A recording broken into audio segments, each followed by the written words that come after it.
yango nde likambo ezali sika na kozilaka ntango molai na kozilaka biso banso ete bato bazali na mpivo kotambusa misala bayingela okati esika po ete maso mabanda lolenge maso na mabandi te biso toza kososolisa bino mpo boyeba lolenge kani makambo mazali koleka awa okati ya boloko enene ya makala okomine ya selembao ezali esika eye bato baso babete na kati ya ekolo ya biso Congo démocratique ezali na linakali ya mokambo ekolo ya mikolo nkama linakali lizali mingi penza mpona bosali misala miike na kati ya misala miike ezala misala mitali gbagba likolo ya mituka na kobenga yango gbagba likolo ya mituka lolenge Cedric akoboya te ya kobenga yango so de moto nga kobenga yango gbagba ya mituka eza na kati ya linaka mokambo ekolo bitelo mikambo maike eza kati ya linaka mokambo ekolo bongo sika eteni eyo tozali kolandela kino lelo wana boya komona ezali mosambeli ya ndeko Jano Muhima moko asili kokoma pe tokozila basusu azaka na basambeli babale bayaka elongo na ye na moni moko ya bango asili kokoma bongo likambo tozali na yango tozana na eteni ya likambo litali mandako préfabriqué mandako ma préfabriqué ezali mandako masengele kotongama bilelo mobiango kota bipa bisusu ko kati ngumba mokonzi Kinshasa ko kendo kati ngumba Bushimai Kananga Matadi Bukavu pona tina kotonga kopesa efandelo ya malamu na bapolisi na mapinga basoda ata ko malembe pena bandako kotoko kama itamika bwana kiboy wakati mkonzi Kinshasa kama isatu wakati tuka ya Congo Central kama isatu wakati tuka kasa oriental kama isatu tokei central kama isatu pe tokei wakati tuka Sud Kivu kama isatu na bituka bita mesani koto kama itano esengela ketongama ezana bituka bisusu ata ko libendeli chamina note ata ko libanga likboyi na note ata ko simeti ekomi na inote ata ko manjanja makomi na inote kasi na banzi tango mbula matai ebongisa pote misala misalema kata linaka ya mikolo kama mokambi ekolo tango yango likeki pona tina ena esalikte boko makambi bazoma awa torobi napesa mwa ndimbola po sosola ngai ndako ena ekotongama na mikolo kama te o mikolo nkama mandako matongama sila te kasi linaka ya mokambi ekolo babengi mikolo nkama ezali ya bobandi misala na ndenge misala miike misala miso misengeli ko banda wakati linaka ya mokambi ekolo mikolo nkama ezabe sanza isa tote kasi ezaki nde engala eye mokambi ekolo apesaki nkombo ya linaka ya ye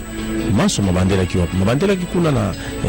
échangeur pa wapi mokumonene ekolo Félix Antoine Tshisekedi Tshilombo azalaki na bakambi baike biso ba RTNC tozalaki wana tango mokambi ekolo aza kotalisa kata linaka ya mikolo nkama mpona kobanda misala ya ndenge na ndenge o etando mobimba ya République démocratique du Congo ezala bana nguma mokonzi Kinshasa ezala bana bituka basengeli kobika penza na kata linaka lina na yango lolenge mokambi ekolo apesaki nzira pote misala mibanda pesengelaki ngala shika moso matambola wakati ya molongo pote misala yango misale malolenge milongo bani kasi lolenge mbula matari emonaki miso mibimi tolandaki ba ministre ezala mokambi ya Banque Centrale alekaki awa be afandaki na kiti oyo azwaki maloba nerobeli oyo moko na moko alobaki moko na moko atalisaki eteni oyo ya musala alobaki ngayo ngambo ya ngai musala mwanga mozalaki nasala likambo songolo nasala likambo songo nabanda awa ndelo yange suki awa nabanda awa ndelo yange suki awa lolenge zaki moto na moto ne bandele pe suka yaye na oyo azalaki na etinga ya bobimisi misolo ministère ya finance ebimisaki misolo pote misala ndenge esengeli penza po misala yango mikende oboso bongo tolandaki biso maso nasimbaki lolenge mwana mboka ministre ya kala matali botombo limamboka Justin Bitapula alobi ata kobandaki oyeleko ya bango pona botongi mandako maike kasi yango esbandaki wana esukaki wana te makambo machami onzila wana bango basi balongwe nde makambo machami onzila nalandaki sika ndeko Sami Jamani yalobaki ete iyo misolo akamataki lolenga asengaki mbula matari pesaki pe atindaki bilelengo biike bilelengo bikomaki awakati mwa mokonzi Kinshasa bilelengo bitongi pe na mandako kuna na Kanchach bilengo biike bizali onzira nani azali kokende kokamata yango Jano Muhima na wapi na libongo linene ya Dar es Salaam ya bakiete bioko bia kamata ki onzira container misusu mikoma ki ngumba Lubumbashi pozo nzira kokende kati ya engumba Mbujimai engumba Kananga pona kosala misala yango misusu mikoma ki ngumba Lubumbashi sekela kipesika misala mikoba na yango ndeza mi jamaa baki iyo atako etumbe koya atako na kokoma mokangeli kasi misala miye na ndimaki kosala pona ekolo Congo démocratique pona bande ekolo misala miengai na baki iyo na kotonga ekokoba kaka atako ngai naza kati ya boroko yango ekokoba kaka kasi bazuzi bayokaki bazuzi bakomaki yango kati ya minkandami ya bango bazuzi bandimaki pole ya bango kasi bazuzi ndesika bango bazali na liloba ya suka liloba suka ngo encore nzambe to kati ya Biblia kasi liloba suka otali misala ya bosembo ndemi yango bakozanga te koyebisa biso mokomo wa lelo biso baso mpona ntina ya koyeba yango tozali kozila ezali mabongisi maike azenge oza kati ezala biso pe bato to koloba to kobongisa makambo maike te pona koloba pona kososolisa bino moto na moto ngambo ya azali kozila biso baso to kozila be bajuji ba biso baingera pote to banda makambo maso mabino bozali kozila mokomo lelo azali ko petola maboko maye na désinfectant elakisete ezala kati ya boroko nene awa tozali kotosa biso banso mami batai kobatela mana bokono ba COVID-19 bozali kati ekolo biso Congo démocratique ezali kati mama konzekinza sai pa wapi yango bandaki ezali kati ya komina Selembao kolandisa nkasa ya secrétariat technique ezali kolandela makomana batalisa kati komina Selembao pe boko bato bazali ngafula bazali kati ya komini Nzike ezali yango moni masque ezali kati ya moto maboko ezali kopetolama tango iso elakisete malakoma bakambi toali komanyola pe toali komekola yango tango na tango pona tina ya komibatela lolenge tozali kati ya boroko enene ya makala bokomweza maibisami ya bosembo bazali wana pona tina boche bokengi katikati na misala minene mie tozali kosala kati na OSK ata kozali eleko ya bokaboli makanisi kasi bokengi bozala litomba linene pona tina bosali yango tozali komona lolenge kani makambo maso bazali koleka awa biso bazo tozali kozila soko basimbami basili koyingela elakisi ete kala mingi te makambo maso bakobanda pona tina bino bolanda yango kasomo moli biso tokoloba na ino tobandi te ezali nango likambo te likambo zali tokozela bazuzi bayingela soko bayingeli nde biso baso tokozwa ntango ya kolanda maso bango bameme biso mokomo lelo kati na OSK pona tina bososolisi babotama kasi na mingi penza sebo baite ndeko Vital Kamerhe ya mbote yakoma awa azwaki nkasa ya parquet général après la cour d'appel ya Matete ozo moko mina limete et pas wa pakendaki pene na ntango morai bamotunaki mituna biano na bopesi biano biaye ndesika ba magistrat bazomi kuna pana bato baonde bazana mpifote ya kobatela biso baonde bazana makoki ya kobomba biso baonde bazana makoki ya kotia ngai esika songolo pona tina kobatela ngai ndala babatalisa babita biano tozwi kasi pona kobatela yo penzo za la malamu tomone te soko zonyo ndako malamu te pamba te sengeli koyoka yo kasi totia yo esika e biso moko tokobatela yo biso moko tokotala bokengi yo nde bamemaki awa wakati ya boroko enene ya makala soko tobeni boroko enene pamba te ezali na bisembela biike bizali biye bato bazali kofanda na lolenge ya malamu ya bokongo no banzoto bolamu okati ya bango nango bacheki bango awa pona tina ezalo kwa kobatela moto azala malamu azala nzoto kolombenu ali ya malamu apima malamu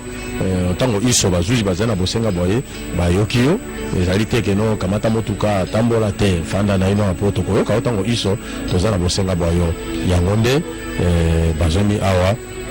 pe ezala bango ezala biso ezala bino bozombe mandako mabino tozali na mokano te kino siga mo biso tokoyi kopesa kasi mokano biso banso bino biso bango tozali kozela ezali be okati ya minkanda ya bazuzi tango bakokitisa likolo na mesa tango bakotanga mokanda tango bakotanga mokano tango bakotanga atikele nde biso banso tokoyeba lolenge kani makambo maso masengeli kosalema oyebi makambo atali bosembo eza makambo maye matambolaka nzela yoko na mibeko bosembo elakisi mibeko elakisi botosi bwa yango soki botosi bwa mibeko bozali te nde sika bosembo boyaka mpona ntina kotya moto maboko soki botosi bwa mibeko mizali esengeli moto amibatela ezali matondo maike mai tozali kopesa ezala maboke mambe na kotala ete sika bosembo ekola biso Congo démocratique bozali kosala mosala mwango na bonsomi bonso eyeli koba ete misalami ya bosembo mezali kosala lisusu te ke ndeko ya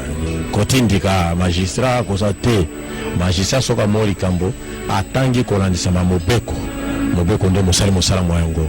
yango nde mobeko mozali kosala wana bozali komona minkanda miye na diference bakobenga pièce par pièce minkanda miye bozali komona wana ezali na makambo maike mazali okati ya yango minkanda tokoyokela mela mikanda biso baso tokoluka tososola wana ezali ngambo ya basambeli république epai wapi ntseka azali kozwa bango kuna mpona kotala epai wa bango bazwami bongo sika tokotala mikanda ndenge bango mei bakolobela ntina mikanda mina pamba te bango bazali na buku te bakitisi wana bakitisi enveloppe ya misolo te kasi enveloppe ya mikanda ya moto na moto kati ya bango basato liboke ya ndeko Vital Kamerhe ezali liboke ya Sami Jamal ezali liboke ya Jano Muhima ezali bazali na maboke ya mikanda mzali na makambo kati ya yango makambo maye tokoluka kolanda pe koyeba yango biso banso sika na bozilaka boyengeli babazuzi donc lenge ezali mpenza likambo biso banso tofandeli esengeli bino banso bososola ete mabongisi masili mazwani ezala matali bokengi eza mamima ndenge na ndenge mabongisi manso masili mazwami mpona ntina botambusi misala mielolenge milongo bani kasi ya bosilaka ezali kaka nde ntango epesama bazuzi bayingela mpo makambo maso mabanda mpe makende oboso lolenge tozwami awa kati ya mboroko nene ya makala ngambo ya ndeko ya ngai nayebi ete baza kolanda ozwa kati ya mikimi ya mpoto baza kozila toyoka nkota ya lifaransais epai na Cédric Kenina atiki bino te azali na bino longo. Eh bien, Mathieu Dibango, l'attente commence à paraître un peu longue, mais il n'y a rien qu'on venait de le dire tout à l'heure. Nous attendons tout simplement le tribunal, que le juge arrive. Et du côté parti Muhima, c'est un seul avocat qui est encore là, qui est arrivé. Ils sont au nombre de 2. Chaque jour ils sont là, mais aujourd'hui il y a un seul qui est arrivé un peu plus tôt par rapport à l'autre. Et du côté partie civile, tout le monde est là. Le ministère public n'est pas encore arrivé. Nous attendons. Et selon l'évolution de la situation, la toute dernière information concernant la correspondance du greffe de la Cour constitutionnelle, nous avons également sur la toile une autre correspondance du président de la Cour constitutionnelle qui visiblement ne reconnaît pas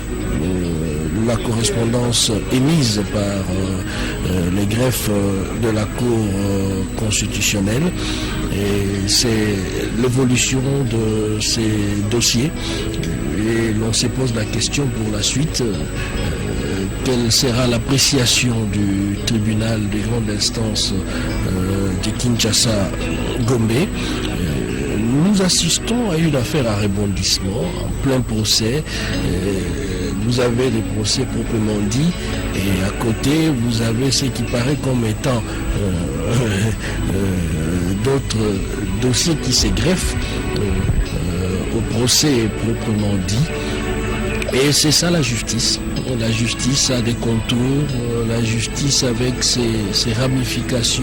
multiples lois et dispositions. Et c'est tellement vaste que quand on n'est pas praticien, s'abstenir est beaucoup plus apprendre. C'est un domaine spécifique qui nécessite un apprentissage dans le fond. Chers téléspectateurs, je rappelle que vous êtes en direct sur la radio-télévision nationale congolaise et que d'un moment à l'autre, les tribunaux arrivaient sur place pour le début de l'audience. Le premier jour, tout le monde était branché pour connaître ce qui va se passer. Les débats de fond, les différents témoignages ont éclairé la lanterne, que ce soit du tribunal, mais aussi du public, parce que chacun de nous aujourd'hui a un avis à émettre sur ce procès. Et ce procès alimente bien des conversations dans des salons, comme dans nos quartiers, dans nos cités, un peu partout dans le pays. Les gens, chacun y va de son commentaire, chacun essaye d'analyser d'une manière détaillée les faits et gestes. Et tout simplement, c'est parce que vous suivez cela en direct à la radio-télévision nationale congolaise. Et cela vous permet, bien évidemment, de vous faire une idée sur le déroulement de ces procès. Amis téléspectateurs, je l'ai dit tantôt, ce procès a également un caractère pédagogique du fait que tout dirigeant de ces pays mandaté par le peuple qui reçoit mandat du peuple congolais est dans l'obligation d'exercer avec beaucoup plus de prudence et redevable en même temps, parce que les biens publics ne sont pas des biens sans maître, s'il faut le dire ainsi. C'est une leçon pédagogique. Le pays est en pleine mutation. Le président de la République, Félix-Antoine Tshisekedi, fait de la justice son cheval de bataille, fait de la justice le pilier de sa vision politique et sa vision de développement pour la République démocratique du Congo. Eh bien, la justice restera regardant sur la gestion de la chose publique. Rien ne passera outre, surtout en ce qui concerne les deniers publics. Aujourd'hui, nous assistons au procès qui concerne l'érection de 1500 maisons préfabriquées, bien avant la journée de ce 20 juin. Vous aviez suivi également en direct sur la radio-télévision nationale l'autre volet de ce même programme avec le mandataire de l'OVD et de l'Office de route qui était également devant les tribunaux pour s'expliquer concernant la gestion des différents chantiers dans la ville et partout ailleurs dans le pays. Donc le Congo prend son envol. Le Congo veut marquer une rupture avec le passé, une rupture qui doit être faite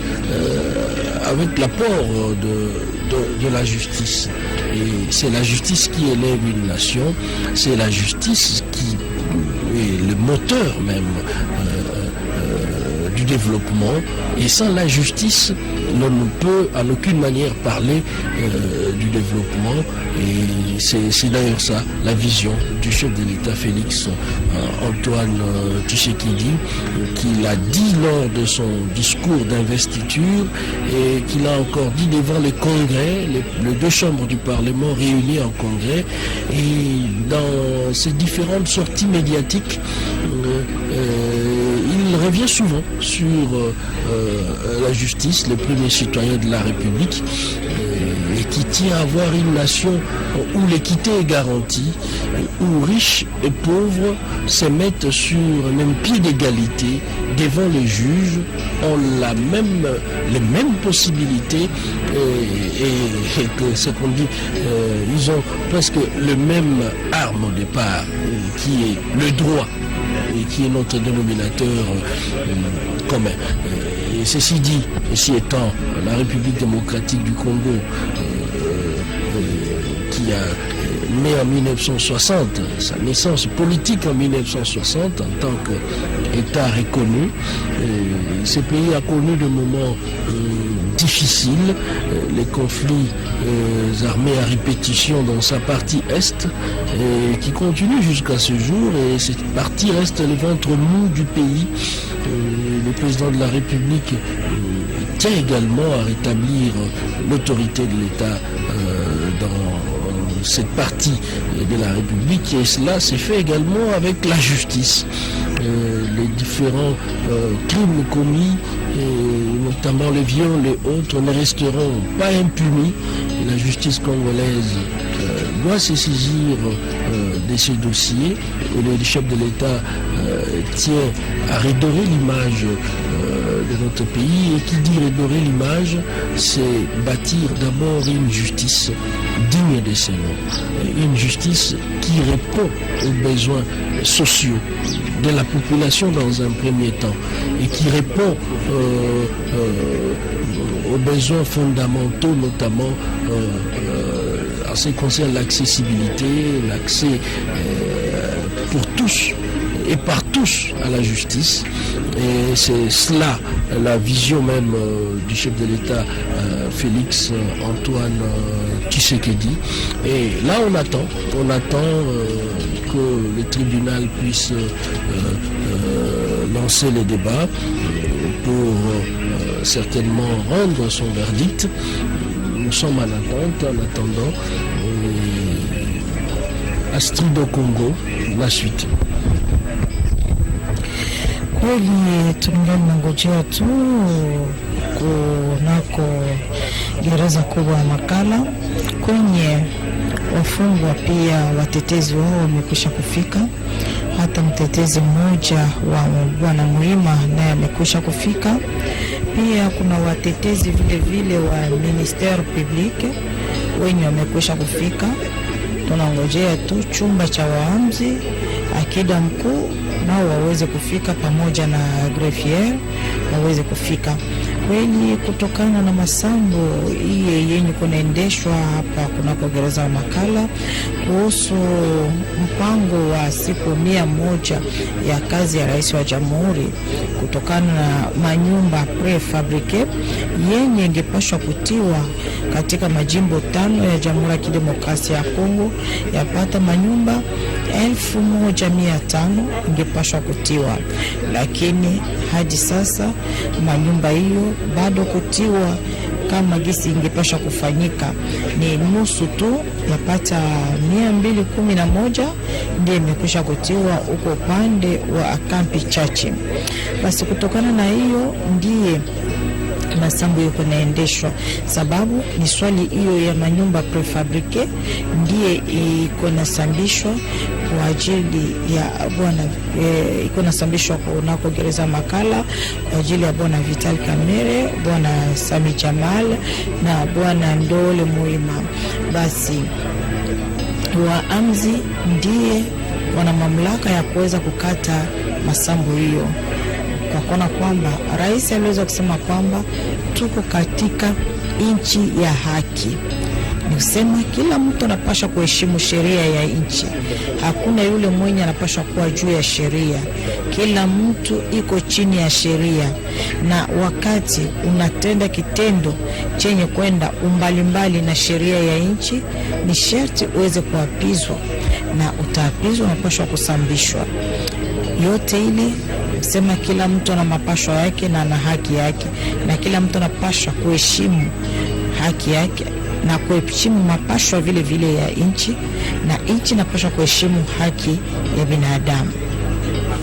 Basi yote yale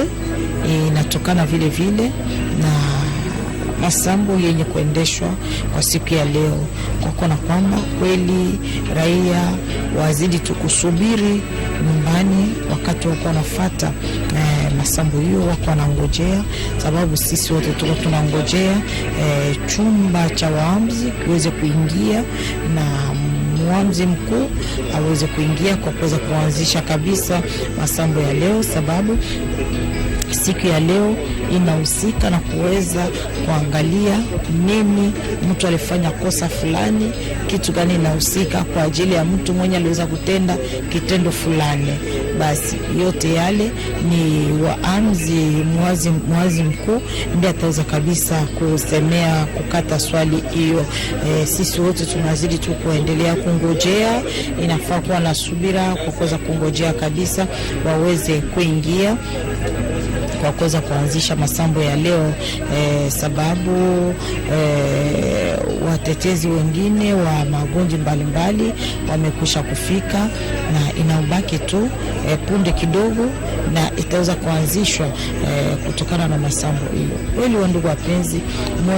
mnajua gisi iliweza kuanzishwa hakuna kwamba inatokana na manyumba yenye ingepashwa kutiwa kwa ajili ya askari polisi na askari jeshi wa Jamhuri ya Kidemokrasia ya Kongo. Ni manyumba hiyo prefabrike 1500 yenye ingepashwa kutiwa, na ni bwana Sami Jamal wa shirika Samibo Esperal ndiye angepashwa kabisa kushimika manyumba hiyo. Basi kwa kuona kwamba aliweza kupewa pesa iliweza kutolewa katika mfuko wa serikali juu ya manyumba hiyo, na hadi sasa bila kukamilishwa, sababu pesa iliweza kutolewa na aliweza kupata namna yote ya kuweza kuletesha manyumba hiyo. Ijapokuwa pesa iliweza kutolewa jinsi aliweza kuomba, msema kwamba wakati anaomba pesa juu ya kuuza manyumba hiyo anapaswa kulipia vile vile njia ya mipaka, anapaswa kulipia mataksi, lakini wakaona kwamba aliweza kuomba tena waweze kumsaidia juu ya kuweza kuingiza manyumba hiyo, vifaa hivyo viweze kuingia ndani ya Jamhuri ya Kidemokrasia ya Kongo, kwani kuweza kupewa hali hiyo kwa bure, ndio kusema kwamba aliweza kupewa exoneration ili manyumba iweze kuingia, lakini kuliweza kuwa pesa nyingine yenye iliweza kutolewa juu ya kuweza kulipa mataksi mbalimbali katika mipaka,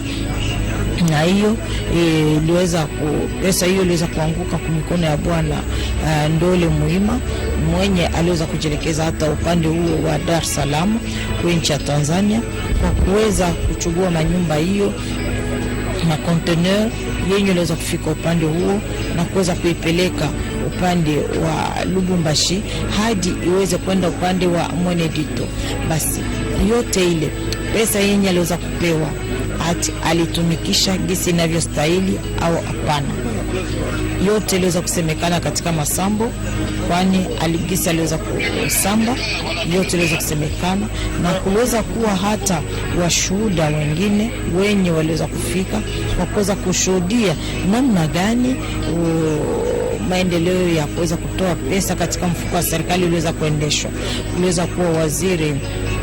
wa zamani wa budget bwana Pierre Kangudia mwenye naye aliweza kupita kwa kuweza kushuhudia, mwenye aliweza kusema kwamba yeye hakujua kama anapatikana katika kigundi hicho cha kuweza kuongoza hali ya gisi gani kazi hiyo itaweza kuondeshwa kabisa. Na waziri vile vile wa zamani alikuwa akihusika na mambo ya pesa bwana Henri F. Mulangi, naye vile vile aliweza kushuhudia siku ziliweza kupita, naye aliweza kupita kushuhudia. Bwana Bitakwira alikuwa waziri wa maendeleo vijijini, mwenye naye aliweza kushuhudia kwa kuona kwamba ni wakati aliweza kuwa waziri anayehusika na maendeleo vijijini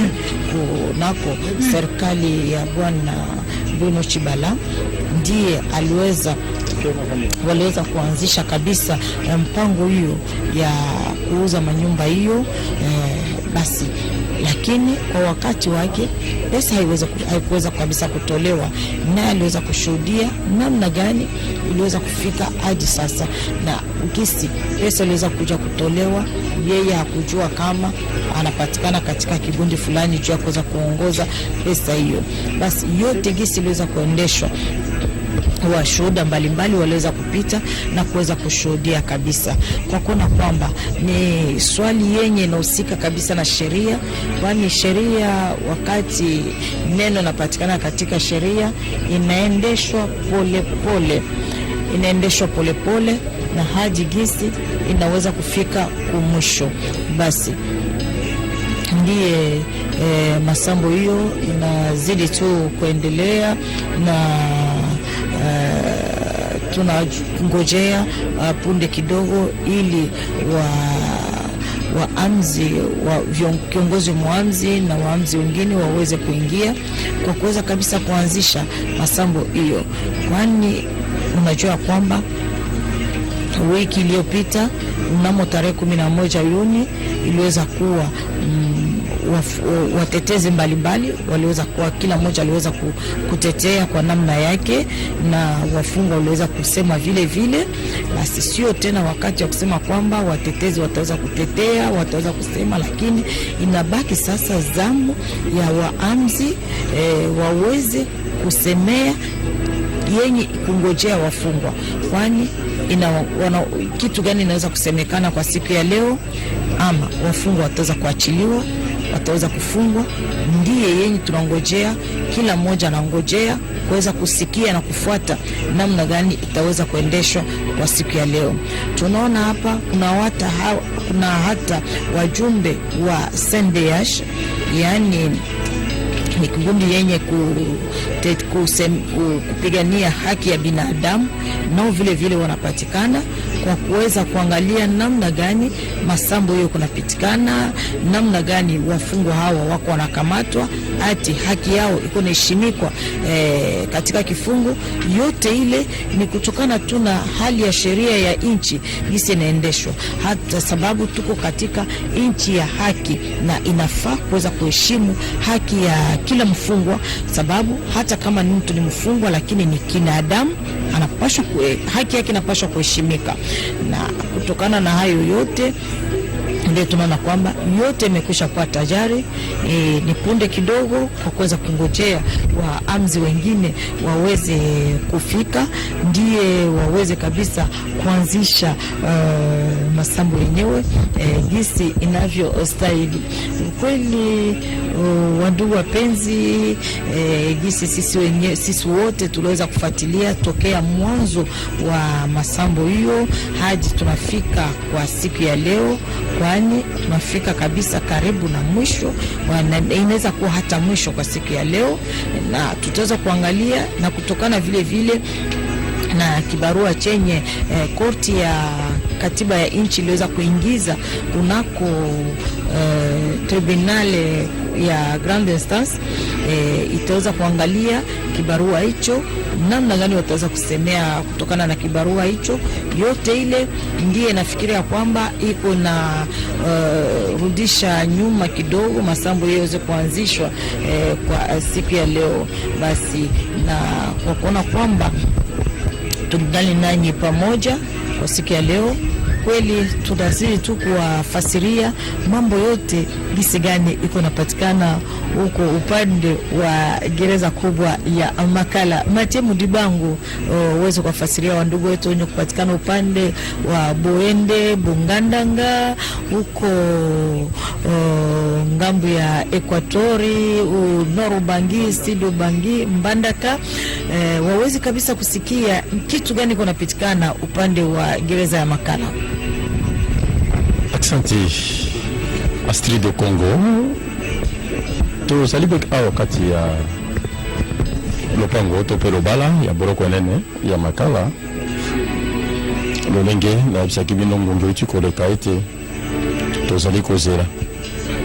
biso banso bazuzi bazali na motomolo na tina likambolie bilili bozali kolanda wana soko moni kiti ezali polele etalishete tozali kozela boyebwa bango nzoka basambeli ya bato basimbami epai na bazuzi baike basili kokoma.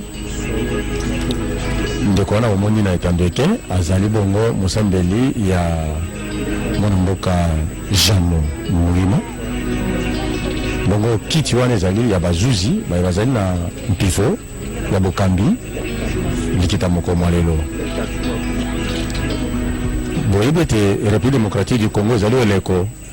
ya kotombola misali mitali bosembo okati ya buku likonzi mobeko ya RDC na tikele ya yambo ya mobu kotoko kamalibwa tuku motoba tope depuis 1960 kotoko kamalibwa tuku motoba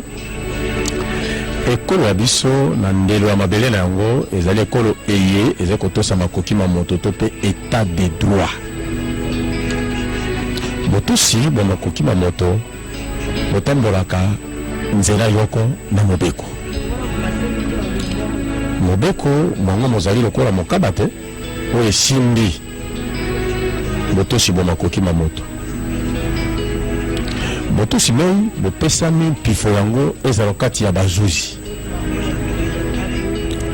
nakopesa mpe mwa ntoli mpo te oza kolanda oyeba ete kati ya mabelema bazuzi bango baza na mobeko mobeko etambusaka ekolo mobeko eza lokola motuka moko otambusa ekolo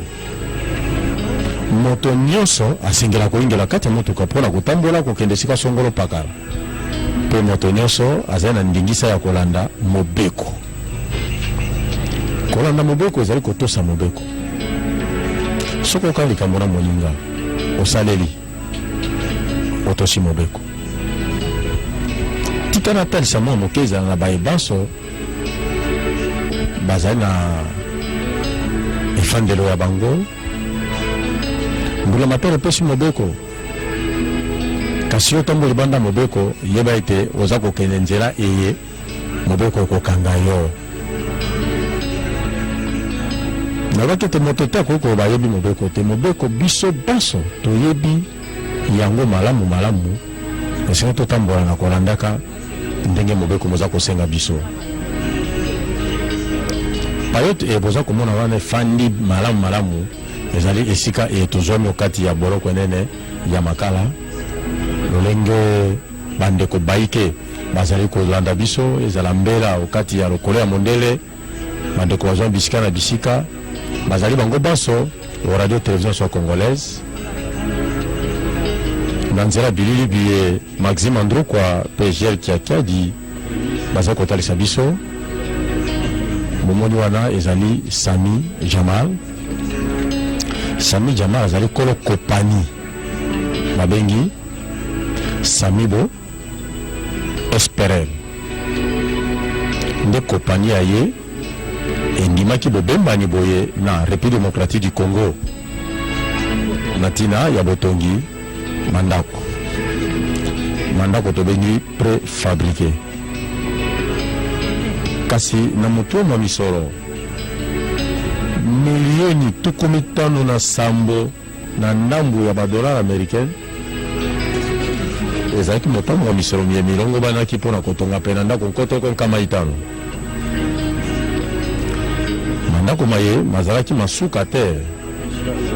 pamba te na likanisili nzenga ya mokambi ekolo Félix Antoine Tshisekedi Tshilombo alingi ete bikeli ya bana ekolo Congo démocratique ezwa mbongo wana yango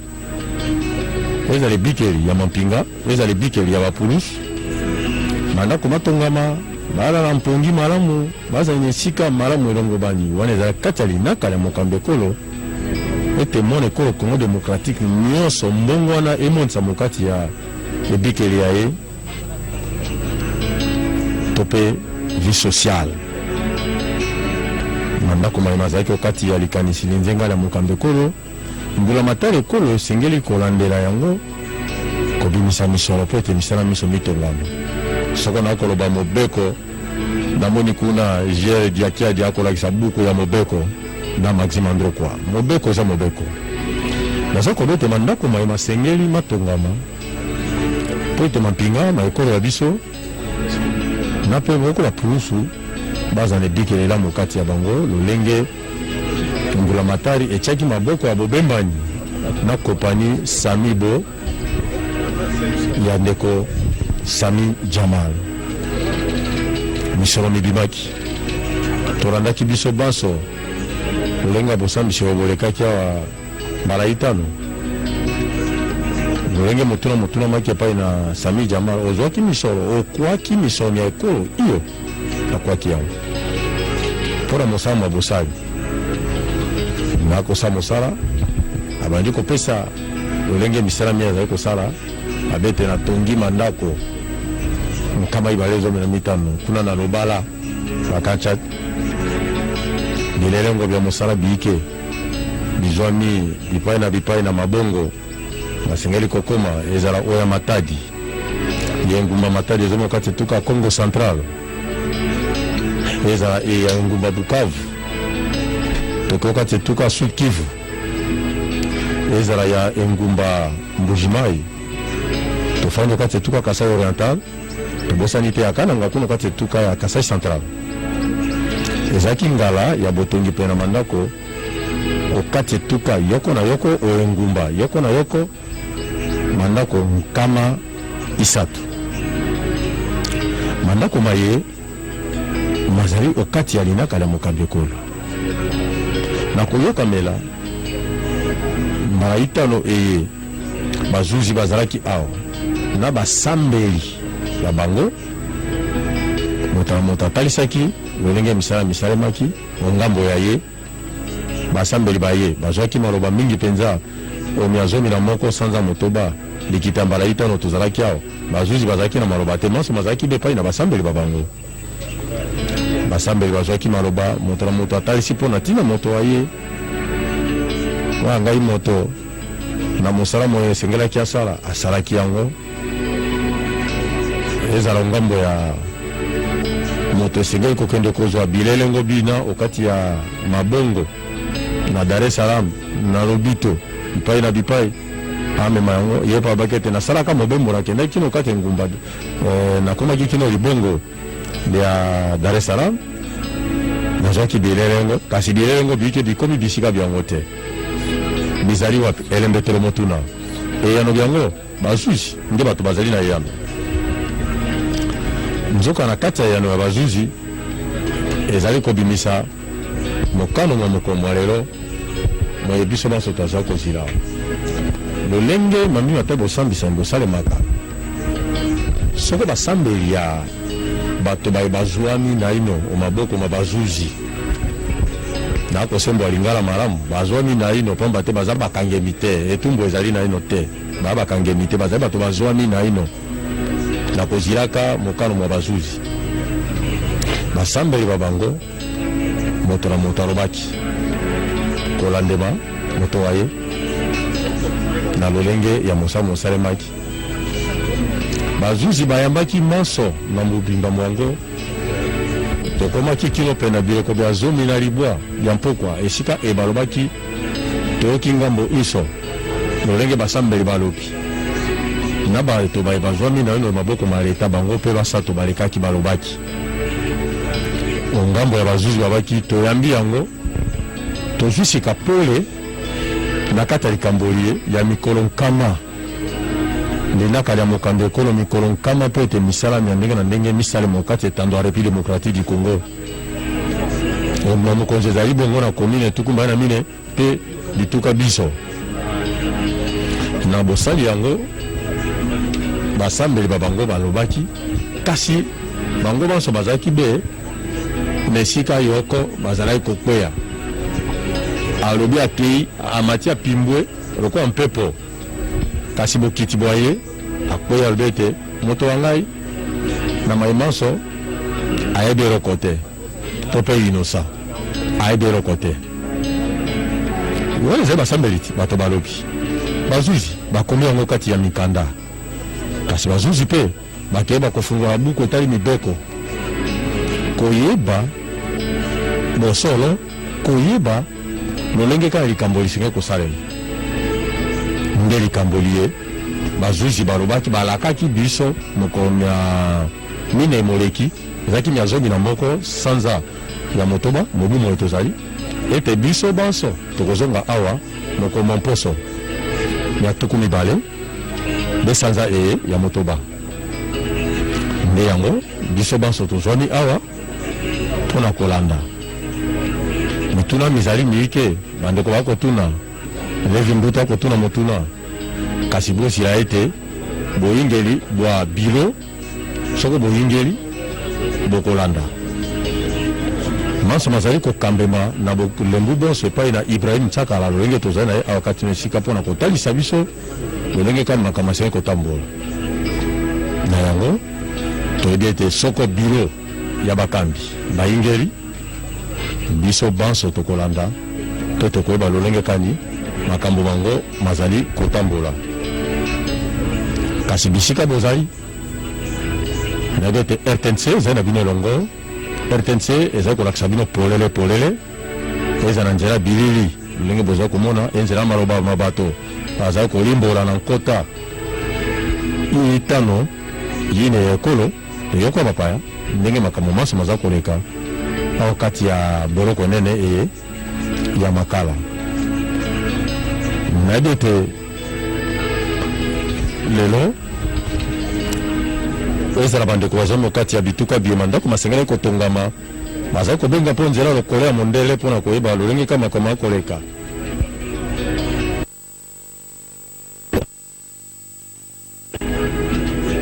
lolenge bazuzi ya tribunal Gombe baye bazali na makambo maboko baye bazali na mpifo bazali na liloba mpona mokolo lelo nde bango bana toza kozwa kati na oisika mpona ntina koyeba malamu ezala ndeko Sami Jamal akozila bazuzi soko otali etaneli wana ezali te moto akozila bazuzi bakoma kati na esika po ete mokano mopesama mokano mokopesama mozali bepai na bango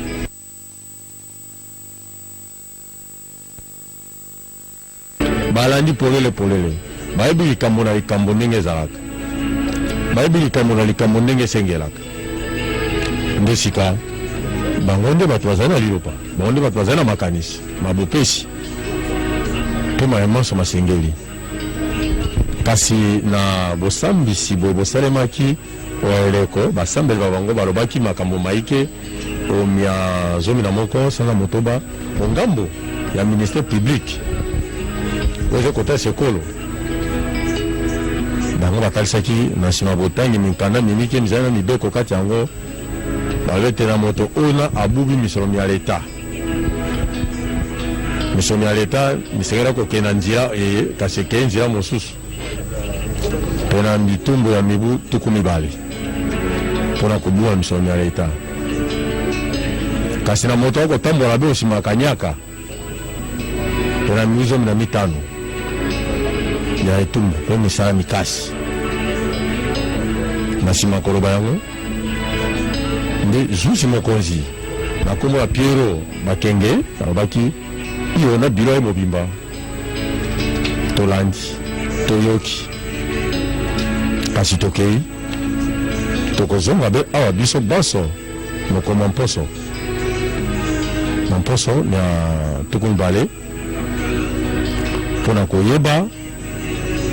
esika pito wako kende pe esika pito wako sema mbele lolenge ya makanisi pe makambo masalemaki nzela ya basambe babango to pe plaidoirie lelo eza moko babengi sombele suka bisanga te bobo suka bimbele nde maswa masinge kokwaya wana kasi na yango na banzete tozela bino longo tozela bino bayingela lokola basambeli baekolo ya biso Congo démocratique basambeli barépublique bango wana bomona bilili bazali basili bazwi esika ya bango basambeli ya ndeko Vital Kamerhe bango bana bazali basi bazwi esika ya bango basambeli ya Sami Jamal bazali wana basi bazwi esika ya bango mpe moko mosambeli oyo akomi na ino ya Jano Muhima azali wana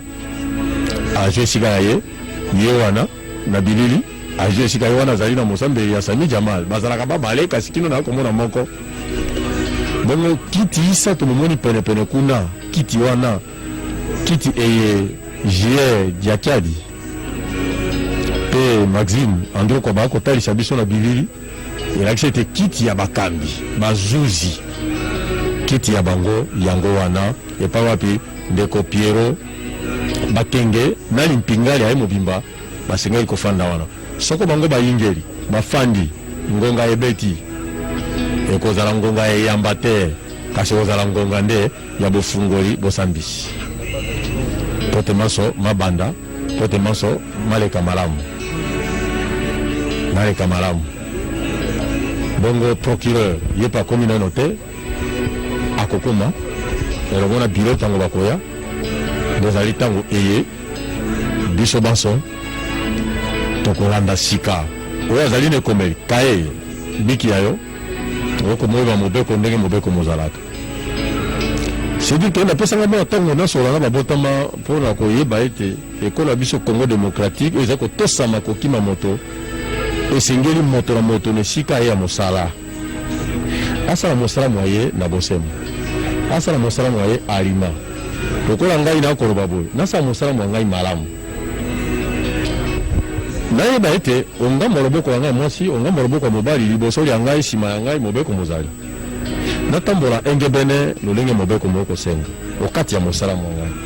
soko biso banso tosali lolenge lona soko biso banso totamboli otia lokolo tala mobeko mozali wana nabanzi ete makambo maso bakotambola alima bazuzi bakozanga ta mosala kosala te pamba te moto moko ta kokwela na mobeko biso banso tokotambola alima bakozanga mosala kasi soko nde moto atamboli libanda soko moto atamboli na bowaiwai nde sika apesi mosala bazuzi lolenge ya ndeko Piero bakenge nali mpingali aye bazana mosala mona moza koma biso kino mokoma leo tokoma kati na sika pe tozali kozila yango Cédric Nina. Eh bien, Mathieu Moudimangou, nous sommes jusque-là en attente, en attendant que le tribunal arrive. Je tenais quand même que nous sommes dans un procès où on apprend presque chaque jour à parler du greffier ou de la greffière, son rôle dans l'appareil judiciaire. Le greffier ou la greffière assiste le juge. On a vu le travail abattu par Madame la greffière lors de la 4e audience.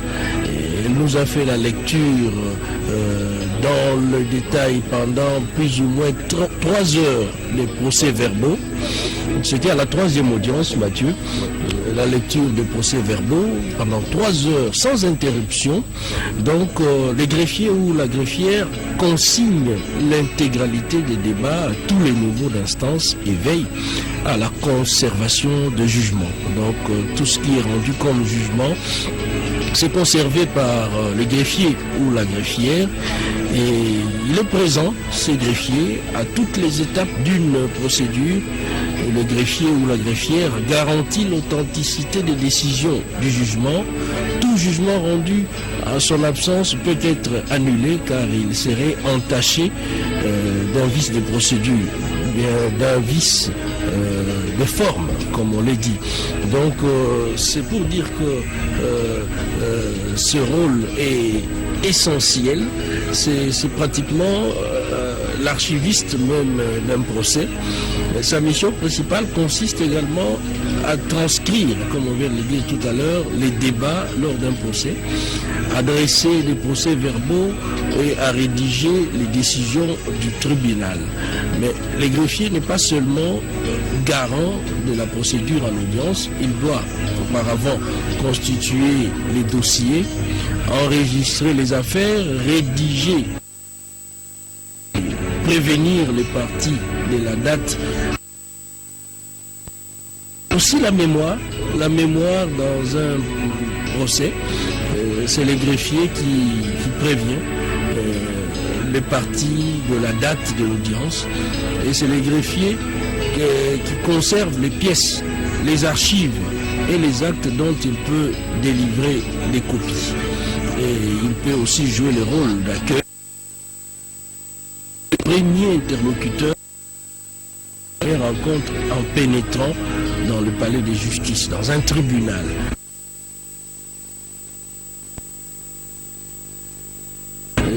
C'est lui qui détient pratiquement le contenu d'un procès et fait part de cela au tribunal à chaque étape. C'est un métier qui nécessite d'abord le sens du contact, où il faut être méthodique et organisé, précis, d'une extrême rapidité des réactions, et surtout dans l'écriture, parce que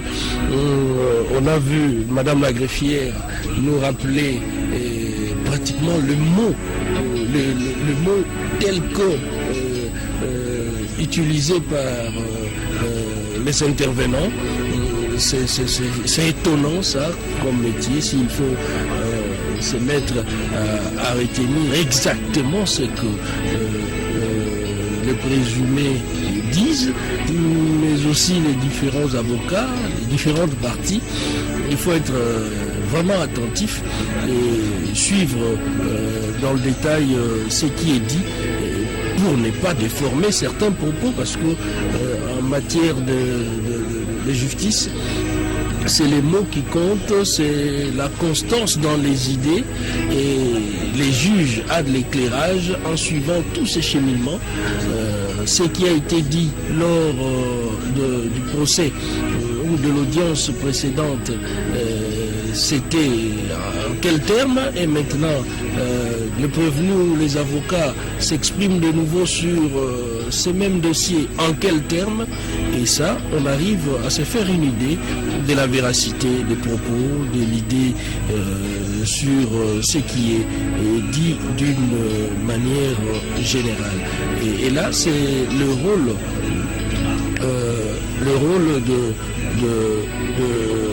du greffier dans un procès, le greffier ou la greffière. Nous allons également tenter d'en savoir un peu plus sur le rôle des autres parties prenantes au procès, notamment le ministère public. Quel est son rôle dans un procès? Qu'est-ce qu'il fait? Et c'est ces magistrats qui fait son réquisitoire devant le tribunal, qui propose en quelque sorte une sentence à l'endroit des prévenus. Le ministère public, apparemment, c'est une expression par laquelle on désigne l'ensemble d'abord magistrats qui, dans une juridiction, sont chargés de défendre les intérêts de la collectivité nationale. Et là, c'est bien souligné. On dit aussi les parquets. Les magistrats représentent également les parquets, le prolongement du parquet au niveau de la Cour de cassation, et c'est lui, les cours d'appel. Le parquet est désigné par l'expression parquet général. Donc, les magistrats du ministère public constituent la magistrature debout, ainsi appelée en raison de ces audiences auxquelles ils assistent. Ces magistrats prennent la parole debout, alors que le juge reste assis, d'où par opposition pour désigner ces derniers l'expression magistrature assise ou encore magistrature du siège. Donc vous l'avez pu constater, vous l'avez constaté durant tout le procès, le ministère public était debout. Le ministère public, à chaque fois qu'il prenait la parole devant son siège, par rapport au tribunal, le juge qui reste assis, puis le ministère public qui est debout pour présenter un dossier et étayer ses arguments.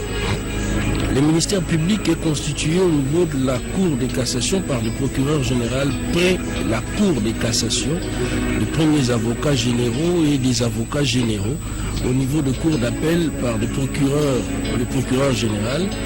un ou deux avocats généraux et des substituts généraux. Au niveau des tribunaux judiciaires, le ministère public comprend le procureur de la République, les procureurs adjoints. Il n'en existe que dans les juridictions des villes importantes. Quand on prend l'image de la ville de Kinshasa, la ville de Lubumbashi, principalement les grandes agglomérations du pays. C'est ainsi que fonctionne l'appareil judiciaire d'une manière générale. Donc c'est un peu ça. Je viens de tailler tout à l'heure, de parler du rôle du greffier. Eh bien, le greffier, c'est lui qui fait en quelque sorte, en des termes simples, les scripts, qui vous écrit tout ce qui est dit durant le procès et qui suit chaque étape dans les différentes audiences et qui rappelle à la mémoire collective